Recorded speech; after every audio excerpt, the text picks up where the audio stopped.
अस्सलाम वालेकुम। तो हम प्रीवियस वीडियोस में एडिट तक पहुंच गए थे, एडिट हमने कर लिया था। आज के इस लेक्चर में हमने जस्ट डिलीट के बारे में पढ़ना है कि जैसे हम ये यहाँ पे डिलीट पे क्लिक करते हैं तो ये सारा का सारा जो है ना डेटा आपके पास वो रिकॉर्ड डिलीट हो जाता है। तो डिलीट किस बेस पे होता है कि जैसे हम डिलीट पे क्लिक करेंगे तो ये वाली आईडी यहाँ पे एज आर्गुमेंट डिलीट के मेथड में जाएगी और डिलीट के मेथड में हमने डिलीट का आपके पास फंक्शन कॉल कर लेना है जो आपके पास मॉडल में होगा और वो वाली आईडी वहाँ पे हमने पास कर देनी है और उसी आईडी के बेस पे हमने क्या कर देना है, डेटाबेस में डेटा डिलीट कर देना है और फिर जो है ना रिडायरेक्ट कर देना है आपके पास लिस्ट ऑफ स्टूडेंट पे। तो हम देखते हैं आपके पास कंट्रोलर में क्या कोड है और व्यू में क्या कोड लिखा हुआ है। तो लिस्ट ऑफ स्टूडेंट पे जाते हैं। यहाँ पे हर रिकॉर्ड के सामने आपके पास ये एक्शन लिंक होगा डिलीट का और हर रिकॉर्ड में आपके पास जो आर्गुमेंट होगा वो अपना अपना होगा जो कि आईडी है प्राइमरी की, जिसकी बेस पे हम डिलीट करेंगे, फैच करेंगे, सर्च करेंगे, जो भी चीज़ें हमने करनी है डिलीट के इस आईडी की बेस पे करनी है। अपडेट वगैरह हमने देख लिया था। उसके बाद जैसे हम इस पर क्लिक करेंगे तो आपके पास ये देखें डिलीट का एक्शन कॉल होगा। कंट्रोलर कौन सा होगा? एक ही कंट्रोलर है हमारे पास, होम कंट्रोलर, वही वाला कॉल होगा। ठीक है, तो उसके अंदर यहाँ पे आप यहाँ पे आ जाएंगे। ठीक है, इसके पैरामीटर में आपके पास आईडी आ रही है जो कि आपके पास यहाँ पे हम भेज रहे हैं कहाँ, डिलीट एसटीडी मेथड के अंदर हम आईडी पास कर रहे हैं एज आर्गुमेंट और ये न्यू स्टूडेंट के कीवर्ड के साथ यहाँ पे ये फंक्शन कॉल हुआ है क्योंकि आपके पास स्टूडेंट मॉडल के अंदर है। और उसके बाद आईडी पास करने के बाद ये डेटा यहाँ पे सारा जो है डेटाबेस में डिलीट हो जाएगा और डिलीट होने के बाद ये क्या होगा, रिटर्न रिडायरेक्ट टू एक्शन। कौन से एक्शन पे हम रिडायरेक्ट हो जाएंगे? लिस्ट ऑफ स्टूडेंट, जो कि लिस्ट ऑफ स्टूडेंट होगा, मतलब डेटा जो है ना जितने भी स्टूडेंट बाकी रह जाएंगे वो सारे फैच होंगे, दोबारा शो हो जाएंगे। ठीक है, और यहाँ पे लिस्ट ऑफ स्टूडेंट वाला मेथड यहाँ पे हम रिडायरेक्ट होंगे और वो लिस्ट ऑफ स्टूडेंट वाला यहाँ पे टॉप पे बना हुआ है तो यहाँ पे आएगा ये और यहाँ सारा का सारा जो है ना लिस्ट रिटर्न होगा दोबारा और यहाँ पे लिस्ट वाला व्यू दोबारा शो होगा और उसमें लिस्ट जितनी भी है जो भी डेटा होगा उसमें वो डिस्प्ले हो जाएगा।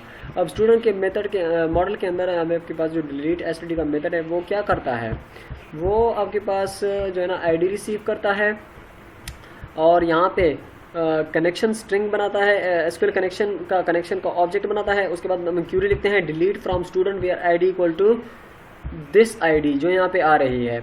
उसके बाद कमांड क्रिएट कर लिया, उसके बाद connection open execute non query कर ली। मैंने आपको पहले भी बताया था कि हम जब डेटा फैच नहीं करेंगे डेटाबेस से, जस्ट अपडेट करेंगे, डिलीट करेंगे, इंसर्ट करेंगे।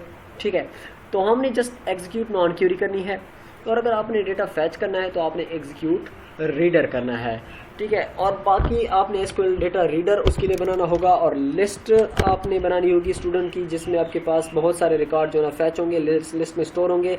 लिस्ट हम रिटर्न करके यूज़र को डिस्प्ले कराएंगे, लेकिन चूंकि यहाँ पे हम डिलीट कर रहे हैं सिर्फ, तो हमने क्यूरी चेंज की है। बाकी सारा का सारा कोड इंसर्ट वाला है और अपडेट वाला है क्योंकि उसमें हमने क्यूरी और इंसर्ट की क्यूरी और अपडेट की क्यूरी और डिलीट की क्यूरी, 3 डिफरेंट क्यूरी है, वो हमने चेंज कर दी है बस।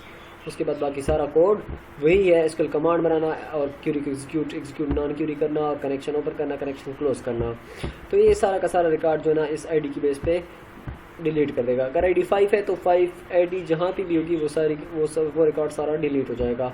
आईडी जहाँ पे 10 है तो 10 वाला रिकॉर्ड सारा का सारा डिलीट हो जाएगा। तो ये आपके पास क्या था, पूरा जो है ना करंट ऑपरेशन था किसी भी एमवीसी बेस एप्लीकेशन पे। तो हम इसको रन करते हैं, देखते हैं कि हमारा जो एप्लीकेशन है, एमवीसी एप्लीकेशन है, वो वर्क सही कर रही है या नहीं कर रही। तो हम यहाँ पे ऐड स्टूडेंट के मेथड को हम फिर से कॉल कर लेते हैं।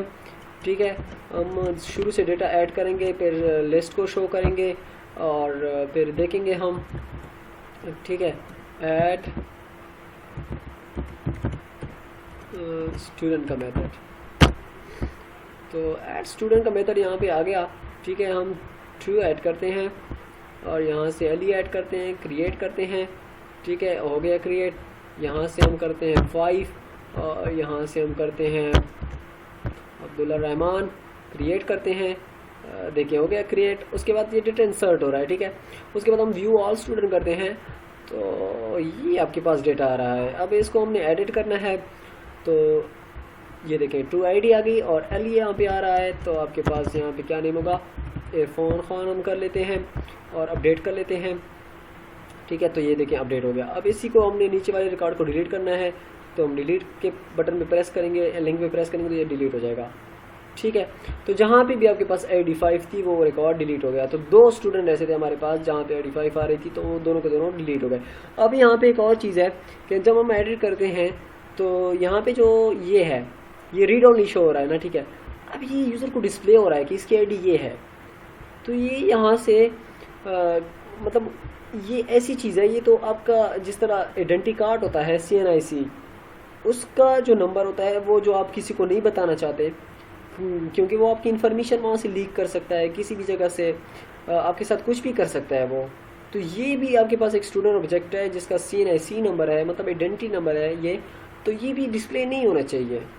तो ये अगर हम डिस्प्ले ना करें और हम चाहते हैं कि इस व्यू में इसका डेटा भी होल्ड हो, मतलब आईडी हो भी, तो हम इसके लिए एक और चीज़ यूज़ करते हैं, हिडन फॉर, ठीक है। तो हम हिडन फॉर यूज़ कर लेते हैं किसके लिए, इसी के लिए, ताकि ये यहाँ पे हो भी और डिस्प्ले भी ना हो, ठीक है। तो इसके लेबल को डिस्प्ले करने की ज़रूरत तो नहीं है ना, नहीं है तो इसको आप डिलीट कर सकते हैं, ठीक है। और एडिटर फॉर आप यहाँ पे यूज़ कर सकते हैं हिडन फॉर,